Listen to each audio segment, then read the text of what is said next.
الحمد لله وحده والصلاة والسلام على من لا نبي بعده أما بعد فأعوذ بالله من الشيطان الرجيم بسم الله الرحمن الرحيم إذا جاء نصر الله والفتح ورأيت الناس يدخلون في دين الله أفواجا فسبح بحمد ربك واستغفره إنه كان توابا صدق الله مولانا العظيم۔ حضور آئے محبت سے درود پاک پڑھ لیجئے۔ اللهم صل على محمد وعلى آل محمد كما صليت على إبراهيم وعلى آل إبراهيم إنك حميد مجيد۔ اللهم بارك على محمد وعلى آل محمد كما باركت على إبراهيم وعلى آل إبراهيم إنك حميد مجيد۔ حضور آئے تو سر آفرینش پا گئی دنیا، اندھیروں سے نکل کر روشنی میں آ گئی دنیا، ستے چہروں سے زنگ اترا بجھے چہروں پہ نور آیا۔ حضور آئے تو انسانوں کو جینے کا شعور آیا۔ اس محسن اعظم نے آ کر کیا کیا نہ دیا انسانوں کو، دستور دیا منشور دیا، کچھ راہیں دی کچھ موڑ دیے۔ ہوں کروڑوں درود اس آقا کریم صلی اللہ علیہ وآلہ وسلم پہ، بت لاکھوں جس نے توڑ دیے، لوگوں کو دیا پیغام سکون اور طوفانوں کے رخ موڑ دیے۔ برادران اسلام، امام الانبیاء جناب محمد الرسول اللہ صلی اللہ علیہ وآلہ وسلم کی تاریخ پیدائش میں مؤرخین کا خاصا اختلاف پایا جاتا ہے۔ بعض کے نزدیک 8 ربیع الاول ہے، بعض کے نزدیک 9 ربیع الاول ہے، اور جو عام طور پر مشہور ہے وہ 12 ربیع الاول ہے۔ اسی طرح دیگر بھی کئی مہینوں کی تاریخیں تاریخ کے اوراق میں لکھی ہوئی ہیں۔ اکثر مؤرخین نے آپ کی وفات کو 12 ربیع الاول ذکر کی ہے، لیکن اس میں بھی اختلاف پایا جاتا ہے۔ بعض نے 1 ربیع الاول، بعض نے 2 ربیع الاول، بعض نے دیگر تاریخیں بھی لکھی ہیں۔ البتہ آج 11 ربیع الاول ہے، کل 12 ربیع الاول کی مناسبت سے ہم وفات النبی صلی اللہ علیہ وسلم کے موضوع پر گفتگو کریں گے۔ نبی پاک صلی اللہ علیہ وآلہ وسلم کی وفات کے سلسلے میں ہمارے ہاں مسلمانوں کے 2 نظریے پائے جاتے ہیں۔ پہلا نظریہ مسلمانوں کا یہ ہے کہ نبی پاک صلی اللہ علیہ وآلہ وسلم اپنی وفات کے بعد، اپنی دنیاوی زندگی گزارنے کے بعد برزخی زندگی گزار رہے ہیں، اور اس زندگی کی کیا کیفیات ہیں اس کا ادراک ہمیں نہیں ہو سکتا۔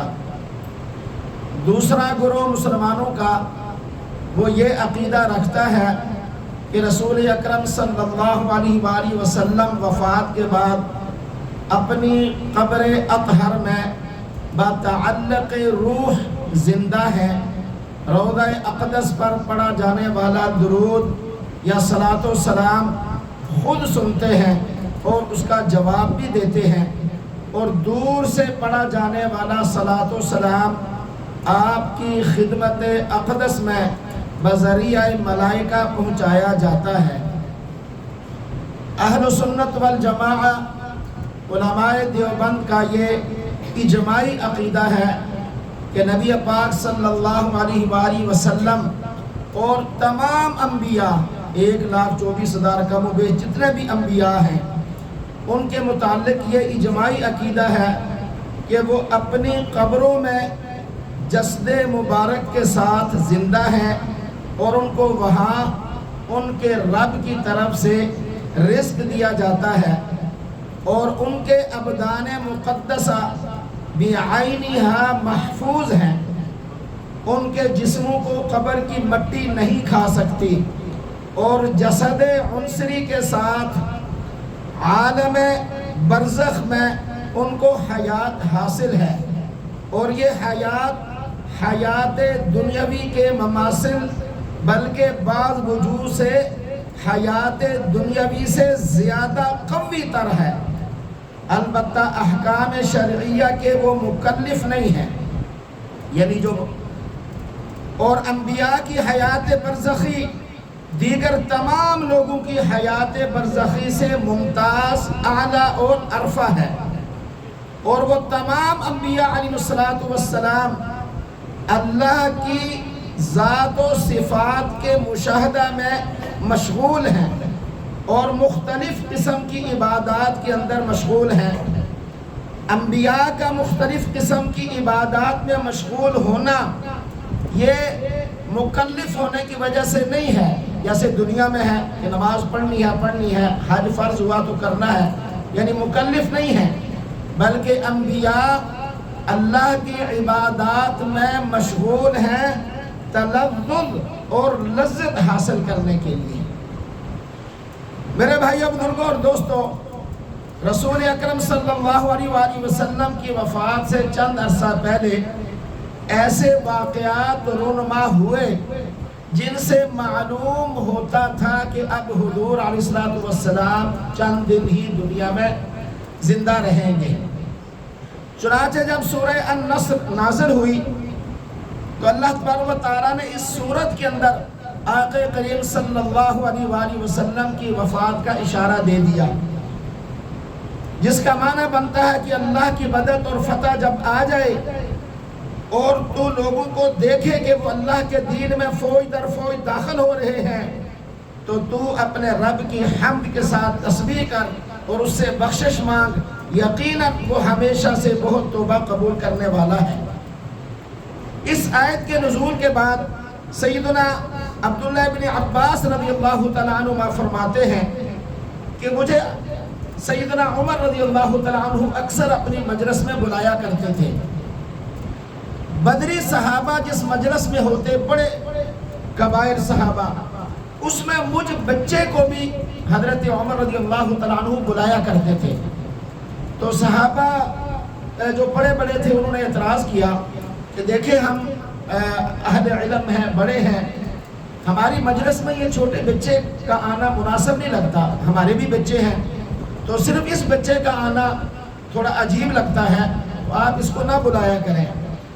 چنانچہ انہوں نے حضرت عبداللہ ابن عباس کے علم کو ان پر ظاہر کرنے کے لیے ایک مجلس کے اندر بلایا اور بلا کر کہا کہ اے بچے بتاؤ اذا جاء نصر، پہلے سب سے سوال کیا جتنے صحابہ تھے کہ آپ سب بتائیں کہ سورہ النصر میں جو اذا جاء نصر اللہ والفتح ہے، اس کے متعلق تمہارا کیا خیال ہے؟ چنانچہ صحابہ میں سے کسی نے کہا کہ ہمیں اس آیت میں حکم دیا جا رہا ہے ہم اللہ کی حمد بیان کریں، استغفار کریں، کیونکہ اللہ نے ہماری مدد کی، ہمیں فتح نصیب فرمائی۔ بعض نے کہا جی ہمیں اس کے متعلق کوئی بات سمجھ میں نہیں آئی، اور کسی نے کوئی جواب دیا، کسی نے کوئی جواب دیا۔ حضرت عبداللہ بن عباس کہتے ہیں پھر انہوں نے مجھ سے پوچھا کہ آپ بتائیں کہ اس سورت کے نزول میں اس کا کیا مطلب ہے؟ چنانچہ وہ کہتے ہیں کہ میں نے جواب دیا کہ ہوا رجل رسول اللہ صلی اللہ علیہ وسلم اعلمہ لہو قال اذا جاء، میں نے کہا کہ اس میں رسول اللہ صلی اللہ علیہ وسلم کی وفات کی طرف اشارہ ہے کہ جب اللہ کی مدد اور فتح حاصل ہو گئی، یعنی فتح مکہ ہو گیا، تو یہ فتح مکہ آپ کی وفات کی نشانی ہے، اس لیے آپ اپنے رب کی حمد اور تسبیح اور اس کی مغفرت طلب کریں کیونکہ وہ توبہ قبول کرنے والا ہے۔ تو سیدنا عمر فاروق رضی اللہ تعالیٰ عنہ نے کہا کہ ما اعلم منہا الا ما تقول، بچے بالکل درست ہے، میں بھی اس بارے میں یہی خیال کرتا ہوں جو تو سمجھا ہے۔ تو اس صورت کے اندر اسی طرح سیدنا ابوبکر صدیق رضی اللہ تعالیٰ عنہ نے بھی جب یہ صورت آقا کریم صلی اللہ علیہ وسلم نے پڑھی تو آپ ایک کنارے پہ جا کے رونے لگے. تو جب صحابہ نے پوچھا تو آپ نے فرمایا کہ آپ نہیں سمجھتے کہ اس کا کیا معنی ہے. اس کے اندر یہ اللہ نے یعنی بتا دیا ہے اب حضور ہم میں چند دن رہیں گے پھر وہ پردہ فرما جائیں گے. اسی طرح سیدنا معاذ بن جبل رضی اللہ تعالیٰ عنہ کو جب آپ یمن کا گورنر بنا کر سن 10 ہجری میں بھیج رہے تھے تو آپ ان کے ساتھ ساتھ وصیتیں کرتے ہوئے جا رہے تھے. جب وہ مقام آیا جہاں سے لوگ مسافروں کو الوداع کرتے ہیں تو آپ نے جو آخری بات کہی وہ یہ کہی یا معاذ انک عسى الا تلقانی بعد عامی هذا ولعلک ان تمر بمسجدی هذا وقبری. فرمایا اے معاذ ممکن ہے کہ اس سال کے بعد تمہاری اور میری ملاقات نہ ہو. ہاں جی ممکن ہے اور ہو سکتا ہے کہ تم آئندہ سال آؤ تو میری مسجد یا میری قبر کے پاس سے گزرو اور میں تمہیں نہ مل سکوں. یہ سن کر سیدنا معاذ بن جبل کی آنکھوں میں آنسو آ گئے اور حضور علیہ السلام بھی مدینہ کی طرف رخ کر روک پڑے. آپ کی آنسو سے بھی آنسو جاری ہو گئے آنکھوں سے. اسی طرح آپ رمضان کے اندر ہمیشہ 10 دنوں کا اعتکاف کیا کرتے تھے. آخری سال جو رمضان ہے جس سال آپ کی وفات ہوئی اس سال آپ نے 20 دنوں کا اعتکاف کیا. اسی طرح آپ ہمیشہ سیدنا جبریل علیہ السلام سے ایک مرتبہ قرآن کریم کا دور کیا کرتے تھے. دور حفاظ میں اس کو کہا جاتا ہے ایک حافظ دوسرے کو سنائے وہ اس کو سنائے, ایک دوسرے کو سنانا اسے دور کہا جاتا ہے. تو آخری سال آپ نے سیدنا جبریل علیہ السلام سے 2 مرتبہ دور کیا قرآن کریم کا. آپ نے 2 مرتبہ انہیں سنایا اور 2 ہی مرتبہ ان کا سنا. خطبہ حجۃ الوداع کے موقع پر آپ نے چند باتیں ایسی بھی کی جس سے معلوم ہوتا تھا کہ آئندہ سال آپ اس دنیا کے اندر زندہ نہیں رہیں گے. سیدنا جابر بیان کرتے ہیں کہ میں نے نبی پاک صلی اللہ علیہ وسلم کو دیکھا آپ قربانی کے دن اپنی سواری پر سوار ہو کر کنکریاں مار رہے تھے اور ساتھ ساتھ زبان مبارک سے یہ کہہ رہے تھے کہ لِتَأْخُذُوا مَنَاسِكَكُمْ فَإِنِّي لَا أَدْرِي لَعَلِّي لَا أَحُجُّ بَعْدَ حَجَّتِي هَذَا. تمہیں چاہیے کہ تم میرے سے مناسک حج کو سیکھو سمجھ لو, اس لیے میں نہیں جانتا شاید اس حج کے بعد میں دوبارہ بھی حج کر سکوں. حجۃ الوداع کے موقع پر آپ نے فرمایا اے لوگو میں ایک بشر ہوں, قریب ہے کہ میرے رب کا قاصد آ جائے تو میں اپنے رب کے پاس چلا جاؤں. نبی پاک صلی اللہ علیہ وسلم کے ذمہ دین کی تبلیغ ہوتی ہے. جب تبلیغ دین کا کام مکمل ہو جائے تو پھر نبی دنیا سے رخصت ہو جاتا ہے, چل بستا ہے. حجۃ الوداع کے موقع پر آپ پر دین مکمل ہو چکا, سارے کا سارا دین آپ نے لوگوں تک پہنچا دیا اور آپ نے اللہ کے حضور یہ التجا کی اللہم حل بلغت, اللہم حل بلغت, اے اللہ کیا میں نے دین پہنچایا, اے اللہ کیا میں نے دین پہنچایا. اس سے بھی لگتا تھا کہ آپ کو اپنی آخرت کے آثار نظر آنے شروع ہو گئے ہیں, آپ اب پردہ فرما جائیں گے. حجۃ الوداع کے موقع پر جو خاص پیغام آپ نے لوگوں کو دیا کہ آپ نے فرمایا دیکھو آپ سب لوگ 1,24,000 کم و بیش صحابہ وہاں موجود تھے, آپ نے دیگر نصیحتوں وصیتوں اور احکام کو ان تک پہنچانے کے ساتھ آپ جو بات کہی آپ نے فرمایا فَلْيُبَلِّغِ الشَّاهِدُ الْغَائِبِ, جو موجود ہیں وہ میرا یہ پیغام غائبین تک پہنچا دیں.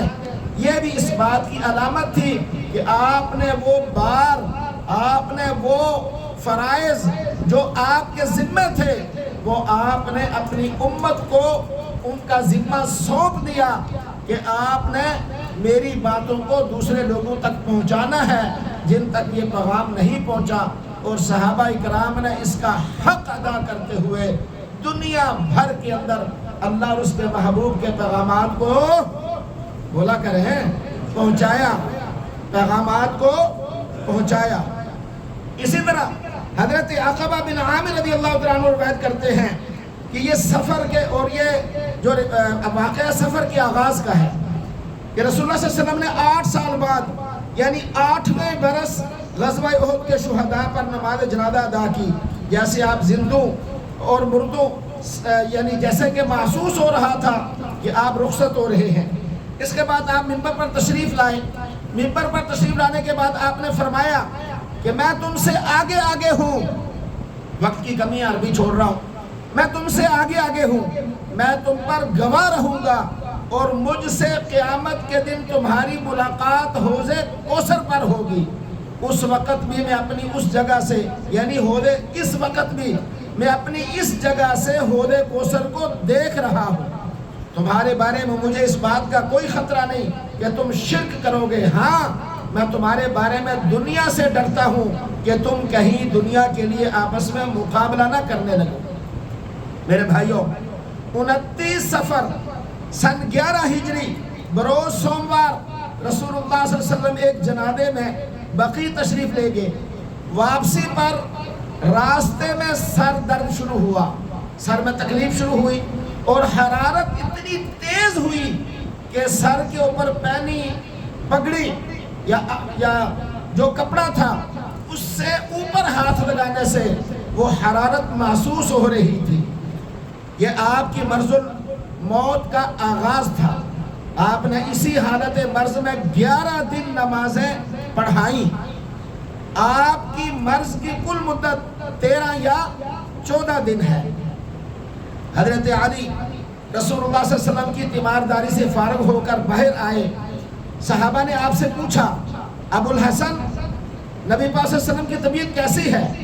تو وہ فرمانے لگے کہ الحمدللہ کچھ فاقہ ہے، کچھ بہتر ہے۔ پھر نبی پاک صلی اللہ علیہ وسلم کے چچا حضرت عباس نے حضرت علی کا ہاتھ پکڑ کر، ذرا سائیڈ پہ ہو کے نا، ان کا ہاتھ پکڑ کر کہا وَإِنِّي وَاللَّهِ لَأَرَى رَسُولُ اللَّهِ صلی اللہ علیہ وسلم سَوْفَ يُتَوَفَّى مِنْ وَجْعِهِ هَذَا إِنِّي لَأَعْرِفُ وُجُوهَ بَنِي عَبْدِ الْمُطَّلِبِ عِنْدَ الْمَوْتِ۔ حضرت عباس حضرت علی رضی اللہ تعالیٰ عنہ سے کہنے لگے، اللہ کی قسم مجھے تو ایسے آثار نظر آ رہے ہیں کہ نبی پاک صلی اللہ علیہ وسلم اس مرض سے صحت نہیں پا سکیں گے۔ کیوں؟ کہ وہ کہتے ہیں کہ میں نے عبد المطلب کی اولاد کو موت کے وقت کے ان کے آثار جو ہے نا وہ میں نے دیکھے ہیں، مجھے پتہ چل جاتا ہے کہ ان کا یہ آخری وقت ہے۔ وہ آثار کے ذریعے سے مجھے محسوس ہو رہا ہے کہ اب یہ صحت نہیں پا سکیں گے۔ امی عائشہ صدیقہ رضی اللہ تعالیٰ عنہ فرماتی ہیں کہ رسول پاک صلی اللہ علیہ وسلم جب بیمار پڑے تو اپنے اوپر معوذتین پڑھ کر دم کر لیا کرتے تھے۔ یہ آپ اور ہمارے لیے نسخہ بھی ہے کہ جب بیمار ہوں یعنی سورہ فلق اور ناس، ان دونوں کو معوذتین کہتے ہیں۔ یہ دو صورتیں پڑھ کر اپنے ہاتھوں پہ پھونک کر پورے جسم پر آپ ملا کرتے تھے۔ جب طاقت نہ رہی، کمزوری ہو گئی، تو امی عائشہ صدیقہ رضی اللہ تعالیٰ عنہ فرماتی ہیں کہ پھر میں یہ معوذتین پڑھ کر آپ کے جسم اطہر پر ہاتھ پھیر لیا کرتی تھی، یہاں پر دم کیا کرتی تھی۔ سیدہ عائشہ صدیقہ رضی اللہ تعالیٰ عنہ فرماتی ہیں کہ رسول پاک صلی اللہ علیہ وسلم کی طبیعت روز بروز یعنی ان کے مرض میں اضافہ ہو رہا تھا۔ اسی دوران آپ ازواج مطہرات سے بار بار پوچھتے کہ کل میری باری کہاں ہے، کل میری باری کہاں ہے؟ تو ازواج مطہرات سمجھ گئی کہ آپ کا دل کیا چاہ رہا ہے، تو تمام ازواج نے اجازت دی کہ یا رسول اللہ صلی اللہ علیہ وسلم آپ اب جہاں قیام کرنا چاہیں، ہم سب کی طرف سے آپ کو اجازت ہے، ہم اپنی باری معاف کرتی ہیں۔ چنانچہ آپ پھر سیدہ عائشہ صدیقہ رضی اللہ تعالیٰ عنہ قربان جائے آپ کی قسمت پر، آپ ان کے حجرہ مبارک کے اندر منتقل ہوئے اور وفات تک آپ سیدہ عائشہ رضی اللہ تعالیٰ عنہ کے حجرہ شریف میں ہی رہے۔ جمعرات کو جب آپ کی طبیعت سخت خراب ہوئی تو آپ نے فرمایا لاؤ میں تمہیں لکھ کر دیتا ہوں کوئی چیز تاکہ میرے بعد تم گمراہ نہ ہو جاؤ۔ اس وقت کمرے میں بہت سارے حضرات ہیں، سیدنا علی، سیدنا عمر، دیگر صحابہ علیہم الرضوان موجود تھے۔ تو سیدنا عمر رضی اللہ تعالیٰ عنہ کہنے لگے کہ آپ کی طبیعت بہت خراب ہے، شدید تکلیف میں ہے، ہمارے پاس اللہ کی کلام موجود ہے، آپ ابھی رہنے دیں، ابھی ٹھہر جائیں تو طبیعت سنبھل جائے گی۔ یا فرمایا کہ ہمیں ضرورت نہیں ہے، قرآن موجود ہے اور آپ کے پہلے فرامین موجود ہیں کہ اللہ اور اس کے اور نبی کی سنت کو مضبوطی سے تھامے رکھو، دیگر کئی حدیث میں۔ لوگوں میں سے کچھ نے کہا کہ لے آؤ، کچھ نے کہا کہ نہ لاؤ۔ حضرات صحابہ میں سے ذرا آوازیں زیادہ ہوئی تو آپ نے فرمایا کہ سارے باہر چلے جاؤ، کیونکہ مرض کے اندر تکلیف ہوتی ہے بولنے سے، تھوڑا سا بھی اونچا بولیں تو ایک تکلیف محسوس ہوتی ہے۔ تو آپ نے کہا جی سارے باہر چلے جاؤ۔ پھر اسی روز آپ نے 3 باتوں کی وصیت فرمائی۔ 3 باتوں میں سے پہلی بات کیا ہے کہ یہود و نصارہ کو، مشرکین کو جزیرۃ العرب سے نکال دو، اور دوسری وصیت آپ نے یہ فرمائی کہ جتنے وفود ملاقات کے لیے آتے ہیں ان کا اسی طرح اکرام کرنا جس طرح میں ان کا اکرام کیا کرتا تھا مہمانوں کا۔ اور تیسری بات راوی کہتے ہیں کہ وہ میں بھول گیا کہ غالباً یہ کتاب و سنت کو مضبوطی سے پکڑنے کی تھی، یا سیدنا اسامہ بن زید رضی اللہ تعالیٰ عنہ کو جو آپ نے بھیجا تھا لشکر کا امیر بنا کر، یا اس کو نافذ کرنے کا تھا، یا آپ کا اشارہ تھا نماز کی حفاظت کرو وغیرہ وغیرہ۔ تو میں تیسری بات بھول گیا۔ مرض کے اثرات کے باوجود وفات سے 4 دن پہلے تک جمعرات کی تمام نمازیں مغرب سمیت آپ نے پڑھائی۔ 4 دن پہلے تک آپ نے جمعرات کی مغرب تک ساری نمازیں خود پڑھائیں۔ مغرب میں سورہ مرسلات آپ نے پڑھی۔ عشاء کا جب وقت آیا تو بیماری شدت اختیار کر گئی، تو صحابہ کرام آئے مسجد میں نماز کے انتظار میں۔ آپ نے پوچھا گھر والوں سے کہ بھئی لوگوں نے نماز پڑھ لی؟ تو بتایا گیا کہ نہیں پڑھی۔ آپ نے کہا کہ میرے لیے بالٹی لائی جائے۔ آپ نے غسل کیا تاکہ کچھ ٹھنڈا ہو، بخار کم ہو، اور بے ہوش ہو کے گر پڑے۔ پھر پوچھا نماز، تو کہا گیا بھئی آپ کے انتظار میں نہیں پڑھی۔ پھر دوسری مرتبہ، پھر تیسری مرتبہ جب آپ گرے، بے ہوش ہو گئے، بے ہوش ہونے کے بعد جب ہوش آیا تو آقا کریم صلی اللہ علیہ وسلم نے پوچھا نماز پڑھی؟ بتایا گیا کہ نہیں، آپ کے انتظار میں ہے۔ پھر آپ نے فرمایا کہ سیدنا ابوبکر صدیق رضی اللہ تعالیٰ عنہ کو، بات اور لمبی ہے، مختصراً یہ ہے کہ سیدنا ابوبکر صدیق کو کہا جائے کہ وہ مرو ابا بکر کہ فلیصلی بالناس، سیدنا ابوبکر کو حکم دیا جائے کہ وہ لوگوں کو نماز پڑھائیں۔ امی عائشہ صدیقہ رضی اللہ عنہ نے کہا یا رسول اللہ کسی اور کو کہہ دیں، وہ نرم دل ہے، وہ رو پڑیں گے آپ کی جدائی میں۔ فرمایا وہ قرآن پڑھتے ہوئے رو پڑھتے وہ نماز نہ پڑھا سکیں گے۔ آپ نے پھر سختی سے کہا کہ میرا حکم ہے کہ انہیں کہیں کہ وہ مسلمانوں کو نماز پڑھائیں۔ چنانچہ سیدنا ابوبکر صدیق رضی اللہ تعالیٰ عنہ نے نماز پڑھائی، اور 17 نمازیں 17 نمازیں جناب سیدنا صدیق اکبر رضی اللہ تعالیٰ عنہ نے مسلمانوں کو پڑھائیں، یعنی جمعرات کی عشاء سے لے کر پیر کی فجر تک، جمعرات کی عشاء سے پیر کی فجر تک 3 دن پورے، 15 اور یہ 2، 17 نمازیں آپ نے پڑھائی لوگوں کو۔ لیکن رسول پاک صلی اللہ علیہ وسلم نے آپ کی امامت میں نماز نہیں پڑھی۔ بعد عام لوگ جو ہے وہ بھی سمجھتے ہیں کہ جیسے صدیق نے نماز پڑھائی تو آپ نے پیچھے پڑھی، کیونکہ آپ تو چل بھی نہیں سکتے تھے، تو آپ نے گھر میں ہی پڑھی ان کی نماز، یقیناً۔ لیکن ایک نماز میں، ظہر میں تھوڑا سا افاقہ ہوا۔ آپ نے 2 صحابہ فضل بن عباس اور سیدنا علی رضی اللہ تعالیٰ عنہما کے کاندھوں پر ہاتھ رکھ کے مسجد میں تشریف لائے، پاؤں زمین پر گھسیٹتے ہوئے مسجد میں تشریف لائے۔ حضرت ابو صدیق رضی اللہ عنہ پیچھے ہونے لگے۔ آپ نے اشارہ کیا، حضور علیہ السلام سیدنا ابوبکر رضی اللہ تعالیٰ عنہ کے آگے آ کر بیٹھے، جیسے 2 آدمی نماز پڑھتے ہیں نا اس طرح، اور آپ امامت کر رہے تھے سیدنا ابوبکر صدیق کی، اور سیدنا ابوبکر صدیق امامت کر رہے تھے لوگوں کی۔ یوں آپ نے ایک نماز آ کے پڑھی، انتہائی ضعف اور کمزوری کہ چل نہیں سکتے تھے، لیکن مسجد میں آ کر زمین پر بیٹھ کر آپ نے نماز پڑھی۔ اس میں وہ لوگ ذرا اپنے آپ کو دیکھیں جو کرسی پہ بیٹھ کر نماز پڑھنا ضروری سمجھتے ہیں، کہ نبی پاک صلی اللہ علیہ وسلم چل نہیں سکتے تھے، 2 صحابہ کے کندھوں پر ہاتھ رکھ کر آئے، پاؤں زمین پر نہیں ٹک رہے تھے، گھسیٹ کر آئے۔ اور آ کر بیٹھے. اس وقت کرسیاں موجود تھیں، حدیث میں موجود ہے کہ کرسی موجود تھی. آپ نے زمین پر آ کر بیٹھے. یہ بات ذہن میں رکھیں درمیان میں ایک آدھ منٹ کے لیے. ہمارا مقصد ہوتا ہے آپ کو بتانا، منانا نہیں ہے. ماننا آپ کے ذمہ ہے. وہ شخص جو زمین سے اٹھنے پہ قادر ہی نہ ہو، وہ زمین پہ بیٹھے تو بغیر کسی کے پکڑے اٹھ ہی نہ سکے، اتنا معذور شخص کرسی کو استعمال کر سکتا ہے، اس کے علاوہ نہیں. کرسی نہیں ہے نماز کا حصہ، کرسی مسجد کا حصہ نہیں ہے، کرسی نماز کا حصہ نہیں ہے. اگر کوئی کھڑے ہو کے نہیں پڑھتا بیٹھ کر پڑھے، زمین میں بیٹھ کے نہیں پڑھ سکتا لیٹ کر پڑھے، پہلو کے بل پڑھے. کرسی نہیں ہے نماز کا حصہ، جو مرضی کے ہیں. حضرت عبداللہ بن عباس رضی اللہ عنہ کے بارے میں بھی آتا ہے، آخری عمر کے اندر اتنا ذوف کہ 2 آدمی پکڑ کر زمین سے اٹھاتے تھے، کرسی استعمال نہیں کی. ہمارے استاد تھے مولانا یعقوب رحمہ اللہ تعالیٰ، فوت ہو گئے. ان کا کمر بالکل ٹیڑھی ہو گئی تھی.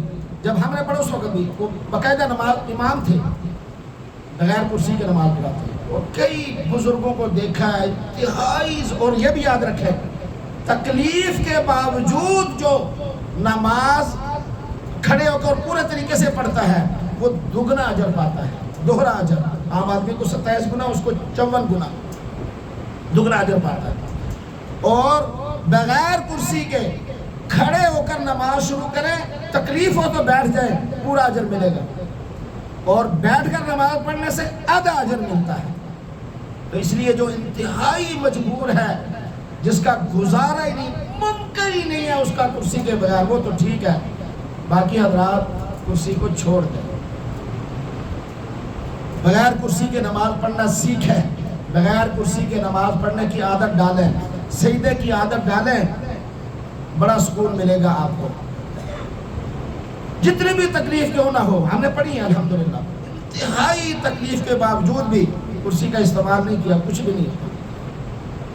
یہ جو ہمیں سہولت ہمارے اندر آ گئی ہے نا، اس نے ہمیں برباد کر دیا ہے. تو ہم نے پہنچانی آواز کوئی بھی ہو سامنے کہ کوشش کریں کہ کرسی کا استعمال نہ کریں، کرسی کو چھوڑ دیں. ہاں سنتیں اور نفل اگر مجبوری ہے وہ بیٹھ کے اجازت ہے. فرض اور واجبات یہ کرسی کا استعمال نہ کیجیے، کرسی کو چھوڑ دیں. یہ مسجد کا حصہ نہیں ہے. آپ کو کہجا بھی رکھی گئی ہیں تو یہی جن کو ضرورت بہت زیادہ ہوتی ہے وہ لا کے رکھ دیتے ہیں. تو لڑائی تو ہم کسی سے نہیں کر سکتے نا، کہ کر سکتے ہیں، بتا سکتے ہیں. یہ ہمارے اندر جرت ہے. اللہ کو اس کے رسول صلی اللہ علیہ وسلم کا حکم ہم بتائیں لوگوں کو کہ اصل یہ ہے، یہ جرت ہے ہمارے اندر. لیکن لڑ نہیں سکتے کسی سے، اس کی اجازت نہیں ہے. منانے کی آئی نہیں. اللہ نے اپنے محبوب سے فرمایا کہ آپ کے ذمہ پہنچانا ہے، منانا نہیں ہے. ہم نے پہنچانا ہے آپ تک یہ بات. وفات سے 3 دن پہلے حضرت جابر فرماتے ہیں کہ میں نے رسول اللہ صلی اللہ علیہ وسلم کو ان کی وفات کے 3 دن پہلے یہ فرماتے ہوئے سنا، لا یموتن احدکم الا وهو یحسن الظن باللہ عز وجل. تم میں سے کسی کو موت نہیں آنی چاہیے مگر اس حالت میں کہ وہ اللہ کے ساتھ اچھا گمان رکھے کہ اللہ مہربانی کرے گا، اللہ بخش دے گا. اور لوگوں کو بھی چاہیے دوسروں کے بارے میں اچھا گمان رکھے. مجھے مرضی بلے خدا چہرہ لگتا سی ہے جنہ بھی جائے گا، نعوذ باللہ من ذالک. تو ماما لگتا ہے، یعنی خود ہی اپنی کیا حالت ہے پتہ نہیں. یہ سلام آ گئے، گناہگار لوگ سے فلانے سے تباہ ہو گیا، عذاب آیا ہے، اپنا پتہ ہی نہیں. اچھا گمان کریں اللہ کے بارے میں، اپنے لیے بھی دوسروں کے لیے بھی. اللہ اپنے کرم سے بخش دے گا، اللہ معاف فرما دے گا، اللہ عافیت فرمائے گا. ہاں جی، اللہ مہربانیاں فرمائے گا. اچھا گمان اپنے لیے اور دوسروں کے لیے بھی. ہفتے یا اتوار کو نبی پاک صلی اللہ علیہ وسلم اپنی طبیعت میں قدر تخفیف آپ نے محسوس کی، پھر آپ جیسے میں نے کہا مسجد میں آئے. سیدنا انس فرماتے ہیں نبی پاک صلی اللہ علیہ وسلم ایام بیماری میں 3 دن تک باہر تشریف نہیں لائے. انہی دنوں میں ایک دن نماز کھڑی ہو گئی تو سوموار کی صبح فجر کی نماز کے لیے سیدنا ابوبکر صدیق آگے بڑھے تو نبی پاک صلی اللہ علیہ وسلم نے حجرہ مبارک کا پردہ اٹھایا، تھوڑا دیدار کرایا. جب آپ کا چہرہ مبارک دکھائی دیا تو آپ کے روح پاک اور مبارک سے زیادہ حسین منظر صحابہ کہتے ہم نے کبھی نہیں دیکھا تھا۔ پھر آپ نے سیدنا صدیق اکبر کو حکم دیا کہ آپ آگے بڑھیں اور نماز پڑھائیں، اور اس کے بعد آپ نے پردہ گرا دیا۔ پھر اس کے بعد کوئی بھی نبی پاک صلی اللہ علیہ وآلہ وسلم کا دیدار نہیں کر سکا سوائے گھر والوں کے جو گھر کے اندر موجود تھے۔ اسی روز آپ نے سیدہ فاطمہ رضی اللہ تعالیٰ عنہ کے کان میں سرگوشی کی، آپ رو پڑی، پھر دوبارہ کی، آپ ہنس پڑی۔ امی عائشہ صدیقہ رضی اللہ تعالیٰ عنہ فرماتی ہے میں نے بعد میں پوچھا اے فاطمہ کیا بات تھی، پہلے تو روئی پھر ہنسی؟ تو حضرت فاطمہ رضی اللہ تعالیٰ عنہ فرماتی ہیں کہ آقا کریم صلی اللہ علیہ وسلم نے مجھ سے کہا کہ اب میرے جانے کا وقت ہو گیا ہے، میں رو پڑی۔ پھر آپ نے فرمایا کہ تسلی رکھ، میرے خاندان میں سب سے پہلے آپ ہی مجھ سے ملے گی۔ تو اس پر میں ہنس پڑی کہ ابا جان نے مجھ سے یہ بات کہی۔ چنانچہ رسول پاک صلی اللہ علیہ وسلم بیماری میں سخت تکلیف کے اندر تھے۔ امی حضرت فاطمہ رضی اللہ تعالی عنہ فرماتی ہیں کہ جب میں نے اپنے ابا کو دیکھا میں بے ساختہ پکار اٹھی، واہ کرب اباہو، ہائے میرے ابا جان کی تکلیف۔ آپ نے فرمایا، یعنی آقا کریم صلی اللہ علیہ وسلم نے یہ سن کر جواباً فرمایا لیس علی ابیکی قرب بعد اليوم، اے فاطمہ آج کے بعد آپ کی ابا پر کوئی تکلیف نہیں آئے گی۔ میرے بھائیو بزرگوں اور دوستو، آپ کی تکلیف جب بڑھ رہی تھی آپ نے امی عائشہ صدیقہ رضی اللہ تعالیٰ عنہ سے فرمایا اے عائشہ خیبر میں جو کھانا میں نے کھا لیا تھا اس کی تکلیف برابر محسوس کر رہا ہوں۔ اس وقت مجھے محسوس ہو رہا ہے کہ اس زہر کے اثر سے میری رگے جان کٹی جا رہی ہے۔ چنانچہ 2 سال پہلے غالباً خیبر کے مقام پر ایک یہودیہ نے آپ کو زہر میں کھانا دیا تھا، جس کا اللہ نے آپ کو بذریعہ وحی بتا دیا تھا، وہ ایک لمبی تفصیل ہے مختصر۔ اس کا اثر آقا کریم صلی اللہ علیہ وسلم فرماتے ہیں کہ میں نے یہ محسوس کر رہا ہوں کیونکہ تکلیف اتنی سخت ہے کہ شہر رگ جیسے میری کٹ رہی ہو، اتنی تکلیف محسوس ہو رہی ہے۔ پھر آپ نے فرمایا لعن اللہ الیہود والنصارى اتخذوا قبور انبیائہم مساجدا، یہود و نصارہ پر اللہ کی لعنت ہو کہ انہوں نے اپنے انبیاء کی قبروں کو سجدہ بنا دیا۔ آج کا مسلمان جو یہ عمل کرتا ہے وہ بھی اسی لعنت کے اندر شامل ہے اور اس کا مستحق ہے۔ چنانچہ پھر آپ نے دونوں ہاتھ پانی میں ڈال کر آپ چہرہ انور کو پوچھتے جاتے تھے اور فرماتے جاتے تھے لا الہ الا اللہ ان للموت سکرات، اللہ کے سوا کوئی معبود برحق نہیں، موت کے لیے سختیاں ہیں، موت کے وقت سختیاں ہوتی ہیں۔ چنانچہ آپ نے صحابہ کرام کو بھی وصیت فرمائی، یہ سنی چھت کی طرف اٹھ گئی اور آپ نے فرمایا اللہم فی الرفیق الاعلی، اللہم فی الرفیق الاعلی۔ امی عائشہ صدیقہ رضی اللہ تعالیٰ عنہ فرماتی ہیں میں سنا کرتی تھی کہ کوئی نبی فوت نہیں ہوتا یہاں تک کہ اس کو دنیا اور آخرت کے درمیان اختیار دیا جاتا ہے۔ آپ فرماتی ہے میں نے کان لگایا، چونکہ ران پر سر تھا، میں نے کان لگا کر سنا، آپ آرام سے چپکے یہ فرما رہے تھے ان انبیاء صدیقین شہداء اور صالحین کے ہمراہ جنہیں تو نے انعام سے نوازا اور یہی بہترین رفیق ہیں۔ کہا تو میں نے سمجھ لیا اب آپ کو اختیار دیا گیا ہے کہ رہنا ہے یا جانا ہے۔ چنانچہ امی عائشہ صدیقہ رضی اللہ تعالیٰ عنہ فرماتی ہیں کہ وفات سے کچھ پہلے نبی پاک صلی اللہ علیہ وسلم پشت سے ان کا سہارا لیے ہوئے تھے، آپ نے کان لگا کر سنا تو نبی پاک صلی اللہ علیہ وسلم فرما رہے تھے اللہم اغفر لی وارحمنی والحقنی بالرفیق، اے اللہ میری مغفرت فرما، مجھ پر رحم کر اور میرے رفیقوں سے مجھے ملا۔ یہ مغفرت فرمانے سے مطلب ہے آپ کی عاجزی، انکساری اور درجات کی بلندی، ورنہ انبیاء معصوم ہوتے ہیں گناہوں سے۔ پھر امی عائشہ صدیقہ رضی اللہ تعالیٰ عنہ فرماتی ہیں سنیے گا توجہ سے کہ نبی کا پاک صلی اللہ علیہ وسلم کی وفات ہوئی تو آپ میری ہنسلی اور تھوڑی کے درمیان سر رکھے ہوئے تھے۔ کیا شان ہوگی، اللہ اکبر، کیا شان ہوگی۔ آپ کی شدت سکرات دیکھنے کے بعد اب میں کسی کے لیے بھی نزع کی شدت کو برا نہیں سمجھتا کہ آپ اس قدر تکلیف میں تھے تو عام آدمی کی کیا حیثیت ہوگی۔ میرے بھائیو بزرگوں اور دوستو، جب آپ کی وفات ہوئی سنیے گا توجہ کے ساتھ، ناچ گانوں ڈھول ڈھمکوں کے ساتھ خوشی منانے والے سنیں توجہ کے ساتھ، جب آپ کی وفات ہوئی حضرت فاطمہ رضی اللہ تعالیٰ عنہ نے کہا ہے ابا جان، جنہوں نے پروردگار کی پکار کر لبئی کہا، ہے ابا جان جن کا ٹھکانہ جنت الفردوس ہے ابا جان ہم جبریل علیہ السلام کو آپ کی موت کی خبر دیتے ہیں۔ بخاری شریف کی حدیث نمبر 4462 ہے کہ آپ اس قدر تکلیف اور پریشانی میں تھی۔ حضرت عائشہ صدیقہ رضی اللہ تعالیٰ عنہ فرماتی ہیں کہ جب رسول اللہ صلی اللہ علیہ وسلم کی وفات ہوئی، سیدنا ابوبکر صدیق رضی اللہ تعالیٰ عنہ اپنے گھر سے جو السخ میں تھا گھوڑے پر تشریف لائے، وہ گھوڑے سے اتر کر مسجد میں آئے، لوگوں سے انہوں نے کوئی بات نہ کی، سیدھے امی عائشہ صدیقہ رضی اللہ تعالیٰ عنہ اپنی بیٹی کے ہاں چلے گئے، رسول پاک صلی اللہ علیہ وسلم کا قصد کیا۔ اس وقت آپ یمنی دھاری دار چادر سے ڈھانپے ہوئے تھے، انہوں نے آپ کے چہرے سے کپڑا ہٹایا، پھر آپ پر جھک کر آپ کو بوسہ دیا، رو پڑے اور کہنے لگے میری ماں باپ آپ پر قربان ہو جائے، اے اللہ کے حبیب، اے اللہ کے نبی، اللہ آپ پر 2 موتیں جمع نہیں کرے گا، جو موت آپ پر لکھی گئی تھی اس پہ آپ فوت ہو چکے ہیں۔ حضرت ابو سلمہ کہتے ہیں مجھے عبداللہ ابن عباس نے بتایا، ابو بکر نکلے، عمر لوگوں سے باتیں کر رہے تھے، سیدنا ابو بکر نے فرمایا لوگوں بیٹھ جاؤ، انہوں نے نہ مانا، لوگ پریشان تھے، کوئی مان ہی نہیں رہا تھا کہ حضور بھی وفات پا سکتے ہیں۔ سیدنا عمر فاروق کہنے لگے جس نے مجھے یہ کہا کہ حضور فوت ہو گیا میں اسے تلوار سے اس کی گردن اڑا دوں گا۔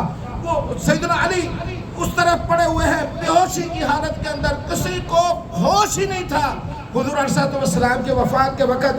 چنانچہ سیدنا ابوبکر صدیق نے پھر اس مشکل وقت کے اندر ایک خطبہ ارشاد فرمایا، آپ نے فرمایا اما بعد، تم میں سے جو محمد کی عبادت کرتا تھا بے شک محمد صلی اللہ علیہ وسلم فوت ہو گئے ہیں، اور جو اللہ کی عبادت کرتا تھا تو بے شک اللہ زندہ ہے، کبھی فوت ہونے والا نہیں ہے۔ اللہ تعالیٰ نے فرمایا وَمَا مُحَمَّدٌ إِلَّا رَسُولٌ قَدْ خَلَتْ مِن قَبْلِهِ الرُّسُلُ، یہ پوری آیت مبارکہ تلاوت فرما کر لوگوں کو بتایا لوگوں نبی پاک صلی اللہ علیہ وسلم دنیا سے گئے ہیں، اللہ زندہ و جاوید ہستی ہے، وہ باقی ہے۔ لہذا حضرت عبداللہ ابن عباس کہتے ہیں کہ میں اللہ کی قسم اٹھا کر کہتا ہوں ایسا معلوم ہو رہا تھا کہ لوگوں کو اس آیت مبارکہ کا پہلے پتہ ہی نہیں تھا۔ اس آیت مبارکہ اللہ نے فرمایا کہ محمد صلی اللہ علیہ وسلم اللہ کے رسول ہیں، قد خلت من قبل رسول، پہلے بھی رسول دنیا سے آئے اور چلے گئے، افَإِن مَاتَ أَوْ قُتِلَ، اگر رسول قتل ہو جائے، شہید ہو جائے یا تبھی موت فوت ہو جائے، انقلبتم علی عقبیہ، کیا تم واپس پلٹ جاؤ گے کفر کی طرف؟ کیا تم واپس چلے جاؤ گے؟ یہ آیت مبارکہ جب پڑھی تو لوگوں نے سکھ کا سانس لیا، لوگ سمجھتے ان کو ایسے پتہ چلا جیسے ان کو اس آیت کا پتہ ہی نہیں تھا، پریشانی تکلیف اور مصیبت میں پھر ان کو پتہ چلا کہ اللہ نے قرآن کریم میں یہ آیت مبارکہ کی نازل فرمائی۔ تو حضرت سعید ابن مسیب روایت کرتے ہیں کہ سیدنا عمر نے فرمایا اللہ کی قسم میں نے ابو بکر سے جب اس آیت کی تلاوت سنی تو میں کھڑے کا کھڑا رہ گیا، میرے پاؤں مجھے اٹھا نہیں رہے تھے، یہاں تک کہ میں گر گیا۔ میرے بھائیوں بزرگوں، اہل مدینہ کی کیا حالت تھی؟ حضرت انس فرماتے ہیں جب وہ دن ہوا جس میں رسول اللہ صلی اللہ علیہ وسلم مدینہ میں داخل ہوئے تھے تو مدینہ کی ہر چیز روشن ہو گئی، مدینہ کی ہر چیز روشن ہو گئی، آباد ہو گئی۔ پھر وہ دن بھی آیا جب آپ کی وفات ہوئی تو مدینہ کی ہر چیز تاریک ہو گئی، اور ابھی ہم نے آپ کے دفن سے ہاتھ بھی نہیں جھاڑے تھے کہ ہمارے دل بدل گئے۔ حضرت ام ایمن کیا کہتی ہیں؟ سیدنا انس فرماتے ہیں سیدنا ابو بکر نے رسول پاک صلی اللہ علیہ وسلم کی وفات کے بعد سیدنا عمر سے کہا ہمارے ساتھ ام ایمن کی ملاقات کے لیے چلو، ہم اس سے ملیں گے جیسے حضور ان سے ملنے کو جایا کرتے تھے۔ جب ہم ان کے پاس پہنچے تو وہ رونے لگی، دونوں ساتھیوں نے کہا کہ تم کیوں روتی ہو؟ اللہ کے پاس اپنے رسول کے لیے جو سامان ہے وہ رسول اللہ کے لیے بہتر ہے۔ ام ایمن نے کہا کہ میں اس لیے نہیں روتی کہ میں یہ بات نہیں جانتی، بلکہ میں اس وجہ سے روتی ہوں کہ اب آسمان سے وحی آنا بند ہو گیا۔ ام ایمن کی اس بات پر سیدنا ابو بکر و عمر بھی رو پڑے اور ایک دوسرے کے یعنی سامنے وہ رو پڑے اور یاد کیا۔ سیدہ عائشہ فرماتی ہے کہ میں نے انس سے کہا اے انس تو نے یہ کیسے برداشت کر لیا کہ تو نے رسول پاک صلی اللہ علیہ وسلم کو قبر مبارک میں اتار کر اس کے اوپر مٹی ڈال دیا؟ کیسے تیرے دل نے اجازت دی؟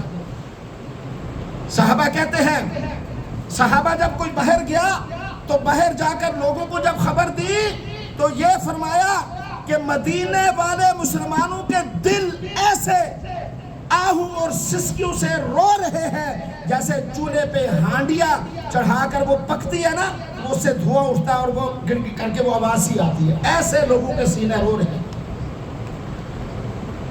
اور ایک صحابی کو پتا چلا، اس نے اپنی آنکھیں نکال دی تھی کہ ہمارے رسول صلی اللہ علیہ وسلم اس دنیا سے چلے گئے ہیں، اب یہ آنکھیں ان کے بعد کسی اور کے دیکھنے کے قابل نہیں رہی، انہوں نے اپنی آنکھیں نکال دی تھی اپنے ہاتھوں سے خود۔ میرے بھائیوں، میرے بزرگوں، دوستوں اور بچوں، ایک بات میری ذہن میں رکھیں، دنیا کا کوئی مسلمان جو نبی پاک صلی اللہ علیہ وسلم کے دنیا کے آنے میں، آپ کی پیدائش پہ، آپ کی ولادت پہ خوش نہیں ہے، وہ کافر ہے پکا، اس کا مسلمان ہونا ممکن ہی نہیں۔ بھلا دنیا کا کوئی مسلمان ایسا ہو سکتا ہے کہ جو حضور کی پیدائش پر خوش نہ ہوتا ہو؟ خوشی منانے کا طریقہ جو شریعت نے بتایا ہے اس پر چلو۔ میرے بھائیوں، شریعت نے خوشی منانے کی ایک لمٹ اور حد رکھی ہے۔ نبی پاک صلی اللہ علیہ وسلم جب فتح ہوتی، خوش ہوتے، اللہ کے حضور سجدے میں گرتے۔ میرے بھائیوں، بزرگوں اور دوستوں، یہ جو ہم نے خوشی کے نام پر چندہ اکٹھا کرنے کے لیے، سارے سال کی روزی روٹی اکٹھے کرنے کے لیے، یہ جو ہم نے پہاڑیاں گندے نالوں کے اوپر بنا کر اور ہم اس کی نسبت حضور کی طرف کرتے ہیں، یہ جو پہاڑیوں کے موقع پر انڈیا کے اور مختلف ٹاپ 10 گانے لگا کر وہاں یہ ناچ رہے ہوتے ہیں لوگ، یہ حضور کی پیدائش کا جشن نہیں ہے۔ جس چیز سے حضور نے منع کیا بھلا وہ کرنا حضور کی پیدائش کا جشن ہے۔ الجرس مزامیر الشیطان حضور کا فرمان ہے، یہ ساز شیطان کی گھنٹیاں ہیں۔ یہ آپ نعتوں کو گانوں کی طرز پر لگا کر بڑے بڑے مسجدوں کے اوپر نیچے ناچ رہے ہوتے ہیں، یہ ناچنا حضور کی پیدائش کی خوشی ہے؟ یہ تو شیطانی کام ہے۔ یہ پہاڑیاں بنانا، یہ اسی طریقے سے گانے، یہ نعتیں گانے کے طرز پر لگانا، بازاروں کو آباد کرنا، مسجدوں کو ویران کرنا۔ اللہ کے محبوب نے فرمایا، ابغض البلاد الی اللہ اسواقها احب البلاد الی اللہ مساجدها۔ اللہ کے نزدیک سب سے پسندیدہ جگہ مسجدیں ہیں، سب سے مبغوض گندی ترین جگہ وہ بازار ہے۔ بازاروں کو آباد کرتے ہوئے مسجد میں نماز ہو رہی ہوتی ہے، اذان ہو رہی ہوتی ہے، تیز آواز سے باہر گاڑی کے اوپر گانے، اور یہ نعتیں گانوں کی طرز پہ لگاتے ہیں، گانوں کی طرز پہ نعتیں، ساز کے ساتھ نعتیں۔ مسجد میں آتا ہی کوئی نہیں، آپ کہتے ہیں ہم ولادت کی خوشی منا رہے ہیں، ہم محب رسول ہیں، ہم عاشق رسول ہیں۔ عشق کا اور محبت کا یہ یعنی اس کا معیار کیا ہے کہ اللہ کے محبوب کی آنکھیں ٹھنڈی کیجئے، اللہ کے محبوب کی سنتوں پر عمل کیجئے۔ کون ہے جو حضور کی پیدائش پر خوش نہیں ہوتا؟ عجیب تماشا جہلوں نے بنایا ہوا ہے۔ ایک وہ شعر فیس بک پہ اور سوشل میڈیا پہ جھڑ دیتا ہے، اب مجھے وہ پورا نہیں آتا کیسے وہ ربیع الاول میں سوائے ابلیس کے سارے خوشیاں منا رہے۔ دوسرا مقابلے میں آتا ہے کہ یہ ربیع الاول جو ہے اس کے اندر حضور کی پیدائش ہوئی، اب کون و مقام پریشان ہے، تو ابلیس جو ہے نا وہ خوشیاں منا رہا ہے۔ ادھر سے شعر آیا ادھر سے جو کہ یہ حضور کو خوش کرنے کے لیے حضور نے ایسا فرمایا۔ بھائی کوئی خدا کا خوف کرو۔ خوشی کیا ہے؟ حضور صلی اللہ علیہ وسلم پیر کا روزہ رکھتے تھے اپنی پیدائش کی خوشی میں، ہر پیر کو روزہ رکھے کس نے منع کیا؟ صحابہ اکرام حضور کی پیدائش کی خوشی میں مسجد میں وہ ان کے شان بیان کرتے تھے، ان کی صفات، ان کا مرتبہ اور مقام بیان کرتے تھے، حدیث میں موجود ہے۔ اب اس حدیث کو آڑ بنا کر ناچ گانے کرنا، روڈ بند کرنا، یہ سارے معاملات، یہ تو اس کا حصہ نہیں ہے۔ مسجدوں میں کون ہے جو کس مسجد میں وہ نہیں ہوتا حضور صلی اللہ علیہ وسلم؟ ہم نے یہ جو اتنی ہر جمعہ کو ہوتی ہے حضور کے بیان کے علاوہ کوئی بات ہوتی ہے؟ میرے بھائیوں خیال کریں، ایک دوسرے سے مقابلہ نہیں، ایک دوسرے سے ضد نہیں، کوئی جس طرح مرضی خوشی منائے، کوئی کسی پر اعتراض نہیں، اپنی اپنی مرضی کے مطابق خوشی منائے، ضرور خوشی منائے، لیکن ان کاموں سے بچیں جن سے حضور کو تکلیف ہوگی۔ یہ ناچ گانے، یہ سکولوں کالجوں کے اندر باقاعدہ کنسرٹ ہوتے ہیں، بچیاں اور بچیاں اللہ معاف فرمائے ناچتے ہیں۔ آپ سوشل میڈیا دیکھتے ہیں مجھ سے زیادہ، میں کو اپنے پاس سے بات نہیں کر رہا، ریہرسلیں ہوتی ہیں، یہ نہیں ہے حضور کی ولادت کی خوشی، یہ تو شیطان کو خوش کرنا ہے، یہ تو شیطان کی پیروی ہے۔ حضور کو خوش کرنا ہے تو نمازی بنیں، اولاد کو دیندار بنائیں۔ فجر کی نماز میں کدھر ہوتے ہیں یہ سارے؟ اب یہ کل دیکھیں سارے بازار بھرے ہوں گے، یہ مسجد میں کیوں نہیں آتے فجر کی نماز؟ حضور نے فرمایا نماز میری آنکھوں کی ٹھنڈک ہے، نہیں ماننی بات ان کی؟ حضور کی بات مانیں، جو انہوں نے کہا وہ بات مانیں، خوشی ضرور مانیں، اس کے بغیر تو ہمارا ایمان ہی نہیں ہے۔ اللہ ہمیں کہے سنے پر صحیح معنوں میں عمل کرنے کی توفیق نصیب فرمائے۔ بروز پیر، یہ جو 2 دن بعد پیر آ رہا ہے، مغرب اور عشاء کے درمیان ہماری اس مسجد میں محفل ذکر مصطفیٰ کے موضوع پر پروگرام ہوگا، صرف مغرب اور عشاء کے درمیان انتہائی قیمتی وقت میں انتہائی اہم گفتگو ہوگی، سب کو انشاءاللہ فائدہ ہوگا۔ تمام حضرات سے شرکت کی درخواست ہے، پیر 8 ستمبر کو مغرب اور عشاء کے درمیان بس۔